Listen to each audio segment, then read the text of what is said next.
এই দৃশ্যটি চর্দিঘুলদির নয়, কিন্তু শত শত বছর ধরে চর্দিঘুলদির মাটি ঠিক এমন দৃশ্যের সাক্ষী হয়ে আছে। ট্যাটা বল্লম লাঠির ঝনঝন শব্দে কেঁপে উঠছে এই গ্রামের রাতের পর রাত। প্রজন্মের পর প্রজন্ম ধরে এই সংঘাত চর্দিঘুলদির মানুষকে বেঁধে রেখেছে এক অদ্ভুত শত্রুতার চক্রে। এদের দলটা এই অন্তত 100 বছর আগের দল, আমার দাদার কালের আগের দল। আপনি জন্মের আগে থেকে আমার জন্মের আগের থেকে। কথিত আছে আজ থেকে শত শত বছর আগে জমি, নদীচরের মালিকানা আর সামাজিক আধিপত্য নিয়ে শুরু হয়েছিল এই দ্বন্দ্ব। ধীরে ধীরে তা পরিণত হয় প্রতিশোধের ইতিহাসে। বাবার শত্রুতা ছেলে নিয়েছে কাঁধে, দাদার শত্রুতা নেমে এসেছে নাতির ঘাড়ে। ট্যাটা যুদ্ধ আজ আর শুধু বিরোধ নয়, এটি যেন এক ভয়ঙ্কর সংস্কৃতি।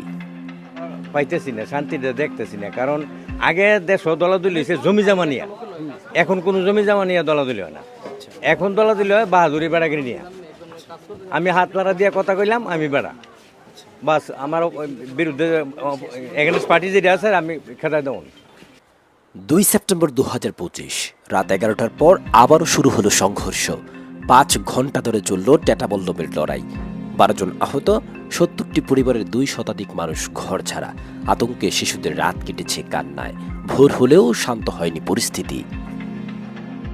আমার ছোট ছোট 3-4টা বাঘনি ছিল, তারা আপনার কলজা পেটে মেরে যাওয়ার অবস্থা। ওটা বলে অ্যাটাক করে মারে পালায় দেয়, ঘর দুয়ার বাড়ি ঘর ভাঙে, কিছু টাকা পয়সা দিয়েছে গা, এভাবে অনেক কিছু হয়েছে। কাজ করে খাই, আমি সাধারণ মানুষ, আমার ঘরের মধ্যে তারা আক্রমণ করে এই অবস্থা করে। আমার বউ বইলেছি বুধা হি আবার ফার ওই আইয়া আউলা ফার শুরু করছে। সংঘর্ষের খবর দেওয়া হলেও পুলিশ ঘটনাস্থলে পৌঁছায় পরের দিন সকাল 10টার পর। অথচ থানা থেকে চর্দিঘুলদির দূরত্ব অনুযায়ী মাত্র 2 ঘন্টায় সেখানে পৌঁছানো সম্ভব ছিল। পুলিশের এই বিলম্ব জনমনে ক্ষোভ সৃষ্টি করেছে। সচেতন সমাজের দাবি, চর্দিঘুলদিতে একটি স্থায়ী পুলিশ ক্যাম্প স্থাপন করা হোক, যাতে ভবিষ্যতে এমন সংঘাত ঘটলেও তা দ্রুত নিয়ন্ত্রণে আনা যায়।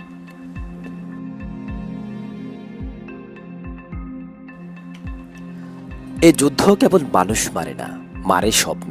বন্ধ হয়ে যায় স্কুল, থেমে যায় বাজার, জমি পড়ে থাকে অনাবাদি, রেমিটেন্সের টাকা চলে যায় মামলা মোকদ্দমায়।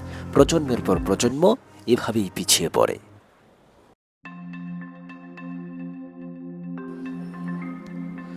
শত শত বছরে এই রক্তক্ষয়ী ট্যাটা যুদ্ধ কি আরও চলবে? প্রশাসন, জনপ্রতিনিধি, আইন শৃঙ্খলা রক্ষাকারী বাহিনী, তাদের উদ্যোগ কোথায়? চর্দিঘুলদির মানুষ আজ শান্তির দাবি জানাচ্ছে। তারা চায় নিরাপত্তা, তারা চায় উন্নয়ন। সময় এসেছে এই ভয়ঙ্কর ইতিহাসের রীতি টানার, নইলে আগামী প্রজন্মও হয়তো বইয়ের বদলে হাতে তুলে নেবে ট্যাটা।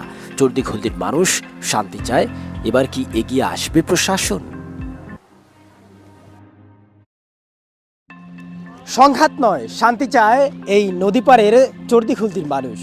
বছরের পর বছর ট্যাটা যুদ্ধ আর সংঘাতে ভয় আতঙ্কে নয়, তারা শান্তিপূর্ণভাবে জীবন যাপন করতে চায়।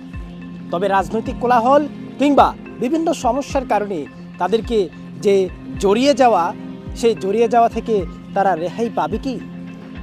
ট্যাটা যুদ্ধ সংঘাত থেকে তারা কবে মুক্তি পাবে, সেই প্রশ্নই এখানকার স্থানীয় জনসাধারণের।